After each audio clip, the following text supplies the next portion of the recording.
Seja muito bem-vindo. Vamos começar agora de fato. Vamos falar um pouquinho sobre quem foi Charles Dickens, né? Bom, não é segredo para ninguém que eu amo esse autor, eu adoro tudo que ele escreveu e é bem importante a gente entender quem ele foi. No geral, né, é importante a gente saber quem foram os autores que escreveram os livros que a gente leu, mas especialmente Dickens, porque existe muito dele, de quem ele era, de quem ele acreditava dentro da obra dele. Vamos lá. Dickens, se eu estiver olhando para baixo, é porque eu estou vendo minhas anotações aqui que você vai receber também. Ele nasceu em 1812 e faleceu em 1870. Ele nasceu ali durante as guerras napoleônicas e ele estava dentro da pequena burguesia. Ele morreu aos 58 anos. E é preciso dizer, antes de tudo, que alguns autores eles não são reconhecidos em vida de fato, né? Eles só vão ficar mais conhecidos depois que eles morreram e tal. Mas não foi o caso de Dickens. Era o autor mais famoso da Inglaterra e você pode encontrar isso em diversas fontes. É muito legal quando os livros conversam entre si, né? Ano passado, eu li essa biografia aqui, da Rainha Vitória. Tem várias citações ao Dickens aqui, e tem uma parte que fala que o Dickens, ele foi em um dos espetáculos que ela promoveu, e ele era o autor mais famoso da Inglaterra.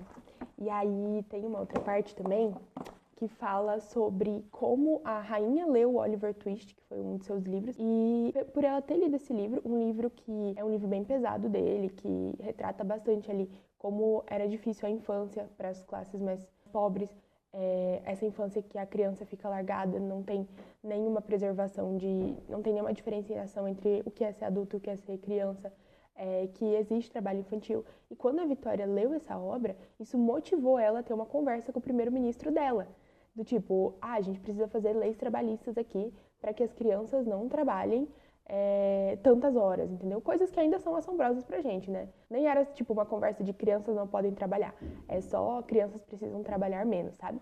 Mas o ponto é, ele foi tão influente que, quer dizer, ele escreveu um livro, esse livro a rainha da Inglaterra leu, e isso fez com que ela tivesse ali conversas com o seu primeiro-ministro para fazer mudanças políticas ali, mudanças sociais, né? E é interessante dizer isso porque o Dickens, ele viveu a boa parte da sua vida durante a Era Vitoriana, que foi o reinado da Rainha Vitória.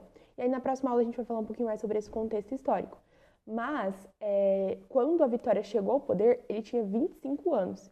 E aí ele morreu em 1870, com 58 anos, e a Vitória continuou reinando ainda até 1901. Então, assim, é bem interessante isso, porque a gente sempre vai ver nas obras do Dickens um cunho super social. Eu vou explicar um pouco mais também por quê, né, como isso tem a ver com a própria história dele, da família dele. Mas viveu nessa época com uma rainha que começou a se preocupar com algumas coisas que ninguém tinha se preocupado antes. E claro, o próprio Dickens, ele tinha várias críticas à Vitória. Ele tinha várias questões envolvendo ela, do tipo, que a rainha, às vezes, ela começava algumas mudanças sociais, empolgada e tal, mas depois ela desanimava e parava de pensar nessas pessoas e seguia a vida dela normalmente. Então, ele também não era, assim, o maior fã da realeza, mas é interessante pensar que ele foi um homem que interagiu muito com o tempo dele, né? Mas para falar do Dickens, propriamente dito, é preciso a gente lembrar que ele era um autor que ele escrevia muito bem, ele realmente era um escritor profissional, mas ele também priorizava muito o entretenimento daqueles para quem ele escrevia. A gente vê em alguns escritores que eles escrevem muito bem, mas eles fazem essa diferenciação.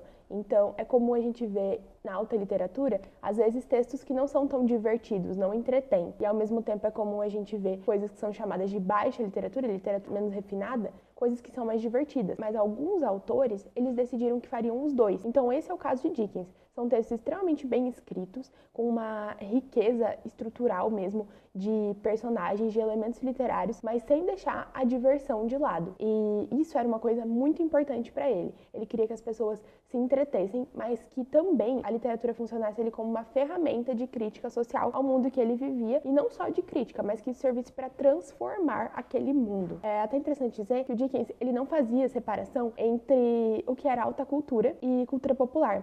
Então, em vários dos seus livros, você vai perceber que, por exemplo, até mesmo os personagens mais pobres, personagens que não têm ali uma formação educacional muito grande, até mesmo esses personagens, eles usam a grande literatura como refúgio. Então, você vai ver, por exemplo, em Grandes Esperanças, Pip lendo Robinson Crusoe e As Mil e Uma Noites, grandes clássicos. Então, ele sempre entremeia essas coisas sem acreditar que você precisa separar, por exemplo, o que é a grande literatura e o que é divertido, mas que você pode unir os dois. Isso é algo que eu acho, assim, fantástico. Com certeza, um dos motivos pelos quais Dickens é o meu autor favorito. Você sempre vai encontrar uma história muito boa, cheia de reviravoltas, plots, mas também sem deixar de lado a linguagem, que é tão importante para fazer com que um livro seja chamado de literatura e que ele seja preservado ali ao longo dos anos. Então, Dickens foi um dos maiores críticos da vida social ali da Inglaterra. Isso porque ele realmente era lido enquanto ele estava em vida. Então, ele sabia que ele tinha um poder, né? Ele via ali coisas, escrevia sobre, porque ele sabia que isso ia alcançar um grande público. Que as obras do Dickens, em sua maioria, elas eram publicadas em fascículos, em jornais, né? E só depois que elas eram impressas em um livro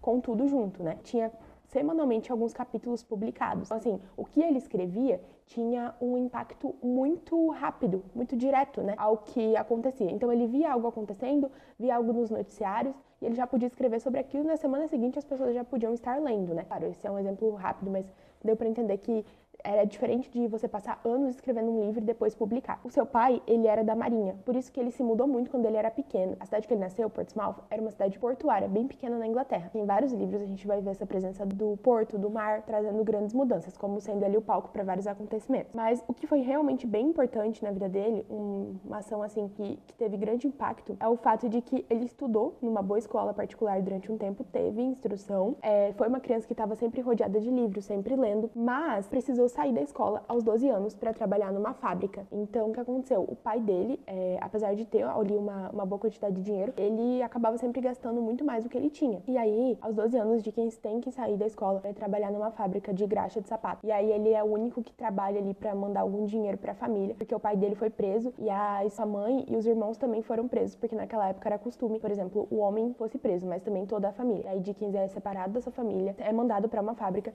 para trabalhar ali. Isso é uma coisa que consenso entre os críticos que teve grande impacto na vida dele. E, inclusive, em David Copperfield, que é seu livro mais biográfico, e é exatamente isso que acontece com o personagem e a gente consegue ver com clareza qual foi o impacto disso pra vida dele, né? Esse rompimento com os estudos. Teve grandes marcos envolvendo essa questão da instrução. Então, quando ele tinha 10 anos, a família estava já um pouco endividada, antes da prisão ainda, e eles precisaram vender toda a biblioteca pessoal para poder conseguir algum dinheiro. Então, meio que ele sempre era separado dos livros.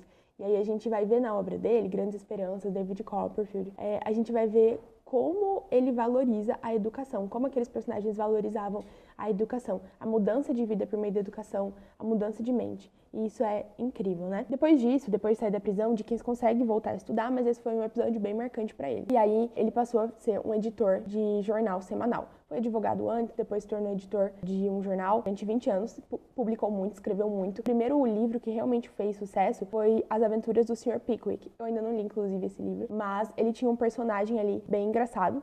E aí as pessoas gostaram muito. Ele realmente era um autor bem acessível. Inclusive, os críticos mais conservadores, assim, vão dizer que Dickens, ele era acessível até demais. E que isso não poderia fazer parte da alta literatura. E aí o que acontece é que depois que o Sr. Pickwick faz sucesso, ele decide se arriscar mais e publica Oliver Twist, em 1848, em 1838, que é um livro mais denso, é um livro com uma crítica social bem grande, onde ele vai deixar bem claro ali que naquela era vitoriana havia muitas desigualdades sociais. É interessante a gente dizer, porque se a gente vai estudar essa época, a gente vai ver que ela trouxe muitas inovações, de fato.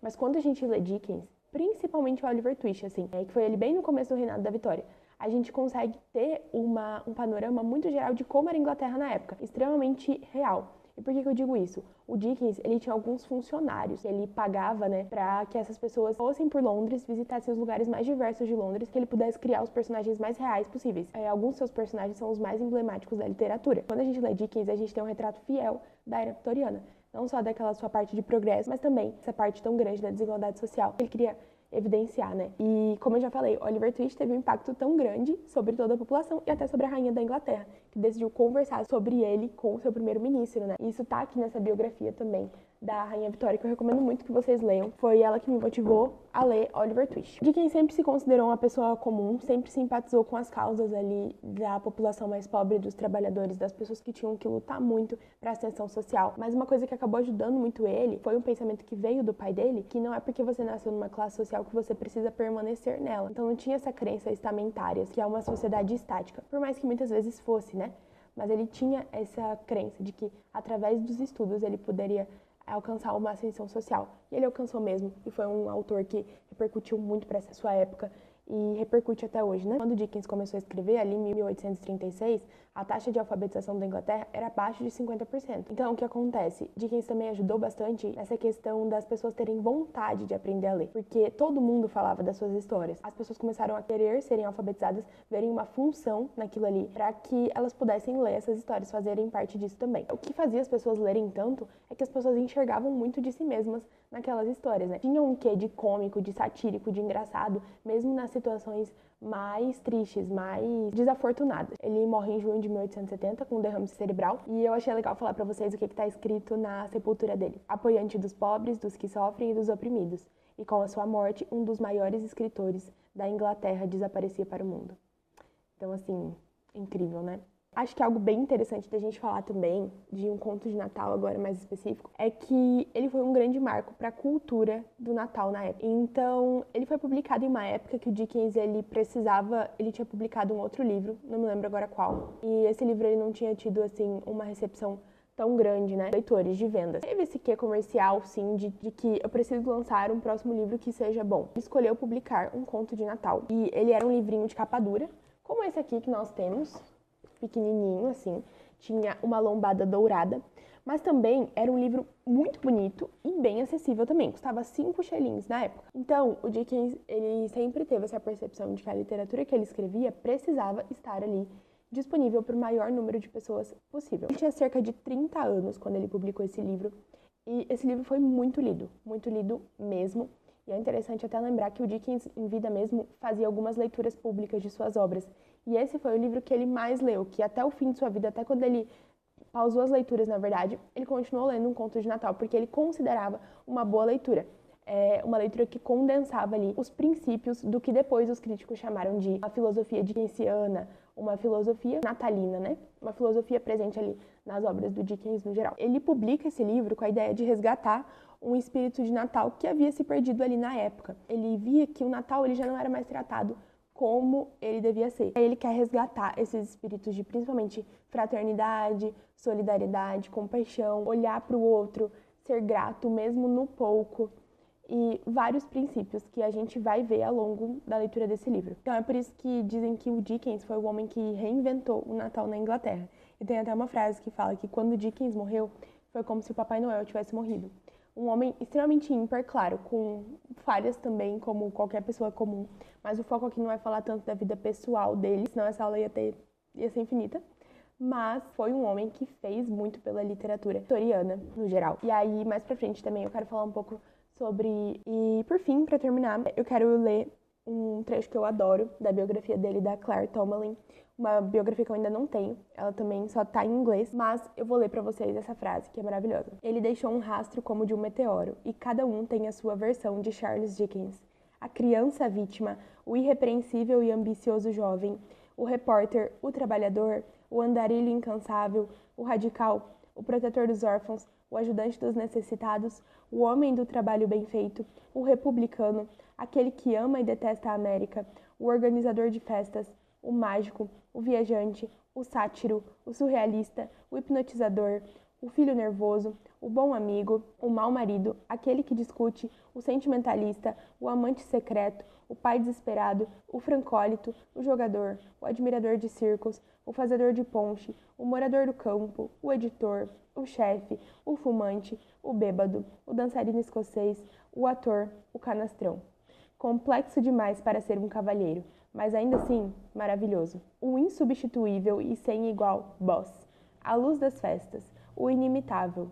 E acima de qualquer descrição, simplesmente o grande escritor dedicado, que expôs a Londres do século XIX aos nossos olhos e que notou e celebrou as pessoas desimportantes vivendo à margem da sociedade. Então, um escritor ímpar como não houve nenhum outro no mundo. E a obra dele, que nós vamos ler, eu te incentivo, depois de ler um conto de Natal, que você leia as outras obras de Dickens, porque boas histórias sempre são garantidas, e com grandes lições também.